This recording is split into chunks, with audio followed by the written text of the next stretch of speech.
Now, when I say the word home, what comes to mind for you? Is it a specific place, maybe where you live? Or maybe it's where you grew up? Is it a building or maybe a city or a country, a person? Maybe home is grounding and joyful to think of, or maybe it evokes longing, loss, or something else. Home is evocative, and I think the notion of homecoming adds yet another dimension. Homecoming seems to be in the future, something that is still to come. Some say that the whole Bible can be understood as a yearning for homecoming, the promise of home on the horizon ahead. We start off in the Bible, as we know, with the creation of our world, our common home, the earth. But we get just a few blissful moments in that Garden of Eden where all of our needs are met before we're cast out into a life of labor, struggles, wandering in the desert, exiled from Eden. As we continue reading, we hear of kingdoms that are built, rise and fall. Time and time again, God's people lose their way and then come back to be restored. When we get to the Christian scriptures, we hear of Jesus, not born in a home, if you remember the Christmas story, but in a makeshift shelter designed not for people, but animals. Born to parents who are themselves far from home, on a journey not of their choosing. And then, with this newborn, they are forced to flee again, this time to Egypt to escape those who would do Jesus harm. And then, as Jesus grows, we hear of his ministry, and it always seems that he is on the move somewhere, always going to teach or to heal. He visits many homes, certainly, but it doesn't really seem like he has one for himself. And then we get the disciples and the apostles who followed Jesus, and they are told that the definition of following Jesus is not to be at home in this world. They are to go out to share the good news, to cross boundaries, to experience different cultures, and sometimes find hostility. The followers of Jesus, which perhaps include us today, are not to get too comfortable, but to be a people of the way, a people on the move. And then, spoiler alert, at the very, very end of the Bible, we hear of the New Jerusalem. We are promised home in a sparkling city, a brand new place, but it's not in our lifetime. I think it's a home coming, a home still to come. A place, a beautiful place, visioned and promised, but it's yet to be built.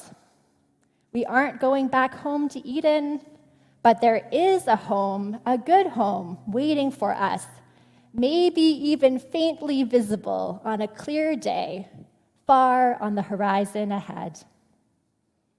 All throughout the Bible as well, we hear of the longing for homecoming.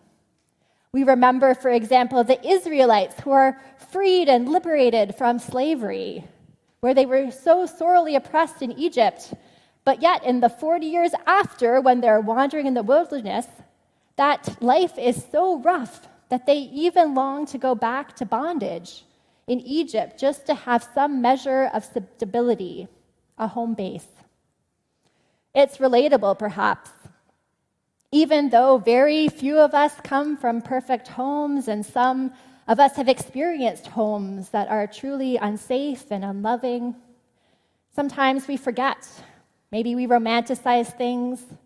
We may even choose to go back to those harmful homes. Home is very complicated.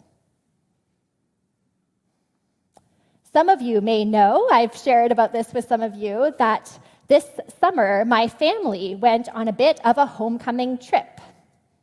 We went to Iceland, where my dad's family emigrated to from Canada in the 1870s. It was wonderful to meet some very distant relatives and see this beautiful country filled with waterfalls and volcanoes, fjords, and geothermal hot springs. And our relatives were delightfully welcoming, considering we'd only connected with them about a year ago. My parents actually had met these distant relatives when they came to Canada in the summer of 2022 to attend the annual Icelandic festival that takes place near where I grew up. It turns out that even Icelanders come all the way to Canada to attend this festival so they can see what Iceland was like in the 1800s. They say better preserved at this festival than anywhere in Iceland itself. Funny, right? Now, on this trip this summer, in my relative's modern Reykjavik condo, my distant aunt made us a vinaterta one night. Now, vinaterta, if you're not familiar, is a multi-layered dessert, a cake of sorts. It's quite dry and not that sweet. If you're a child, like I was, expecting cake, very disappointing. Vinaterta now appeared periodically in my childhood. It appeared at special occasions like family weddings and special birthdays for my grandparents. As a child, I was often deceived by it, excited, expecting cake, forgetting that the layers have a prune or date filling and there's no frosting. But we ate it to preserve the tradition, our family's connection to Iceland. Now, despite on this trip the fact that we visited many bakeries, we never once saw a vinaterta for sale. My distant aunt graciously found the recipe online and made it for her first time for us. The reality is, places do not stay as you leave them. Home is always changing, with or without you there. I think we all know that.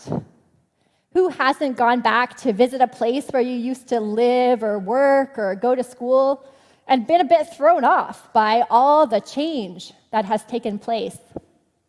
And even if it hasn't been long enough for the place itself to have changed, it's always different being a visitor than to be at home living your life. I remember the first time I went back to Toronto, the city I lived for a very formative period of life from ages 18 to 29 after moving here to the Bay Area. I was so excited to go visit my old colleagues where I used to work. I had loved that job. But after some quick catch-ups, my former colleagues all drifted back to the pressing work on their desks. Work I was no longer a part of, once that I had been so integral to. Wandering the city, many of my favorite places had closed, and the city looked different, but just what was it that had been on that corner? Surprisingly, one of my favorite things that I did during that trip was dinner with someone I didn't even know that well when I lived in the city. Nice, but not my old life. The reality that places change came up a lot when I was involved in a multi-faith LGBT group in university. We talked a lot about families, whose was supportive and whose was struggling.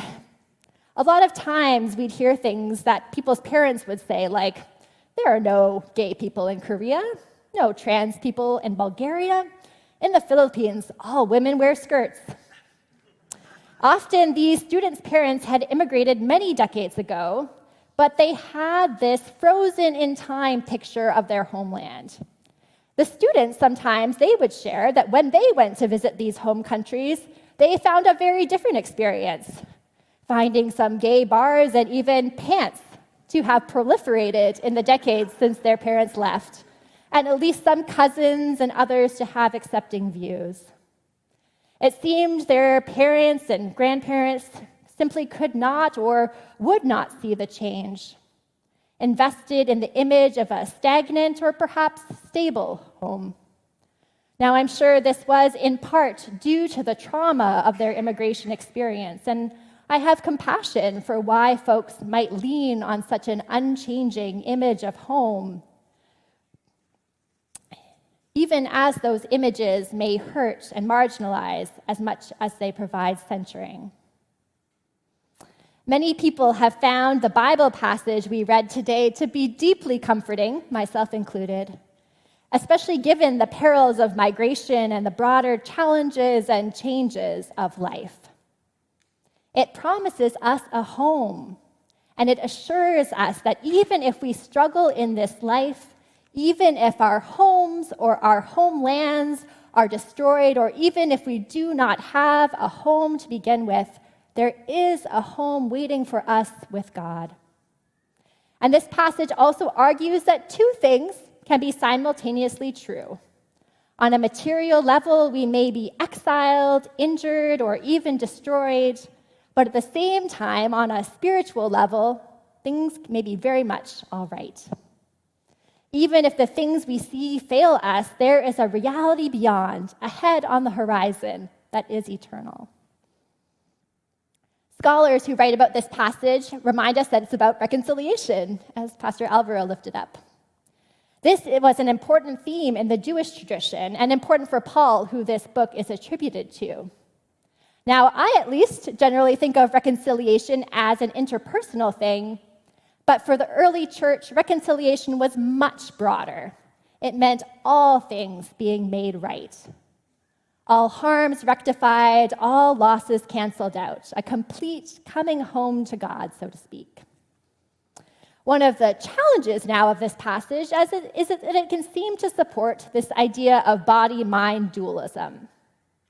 It can seem to suggest that our earthly homes and our physical bodies don't really matter because they can be destroyed and everything can be okay. But that's more of a Platonistic view. Instead, as I said, in the ancient Jewish context, reconciliation was of all things. All people, all parts of ourselves, our world, everything in the universe, known and unknown. So when we hear in the passage that our earthly tent, our home on earth, may be destroyed, it's not saying that does not matter. It is saying that it is not beyond God to be able to reconcile and make right, even what seems destroyed beyond repair. We can still come home, even if it seems like there is nowhere left to come home to. Now, what about that part in the text, Dave and I had a chuckle this morning, about that part about not wanting to become unclothed? No, this is not anything against or about showing skin.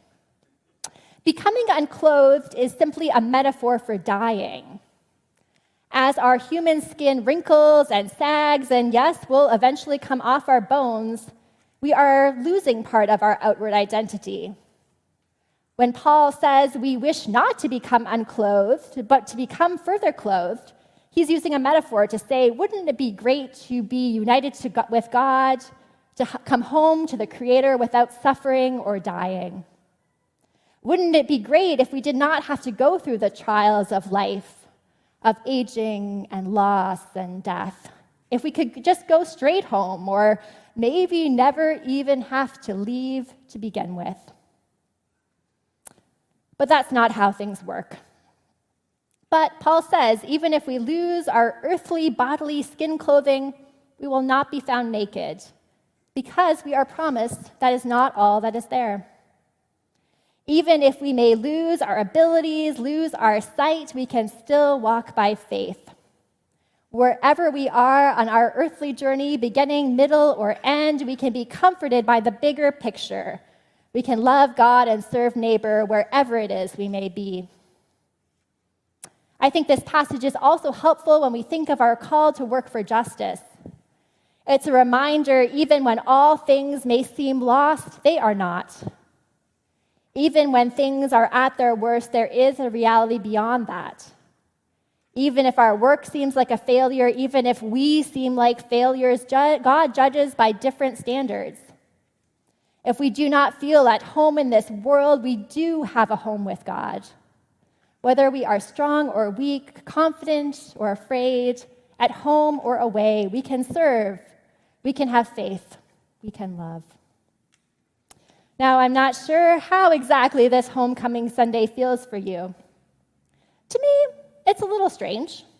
We know that some folks are not with us because they are ill with COVID, which is still plaguing us 4 years in. As a church community, as Austin mentioned, we're not where we were last year or the year before or back in 2019, or certainly not in the decades past that many of you raised your hands to say you were here for. In some ways, we are still in a wilderness time.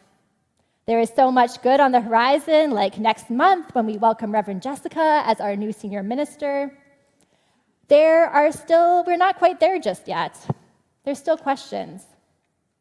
Maybe for you personally, there are bittersweet parts of homecoming as you think of faces that used to be next to you in the pew or remember loved ones. Unfortunately, homecoming is never fully complete on this side of the veil. But we can still be at home in this moment at the same time. No matter how much has been lost, no matter how much at home or not you feel here in your body or in your life.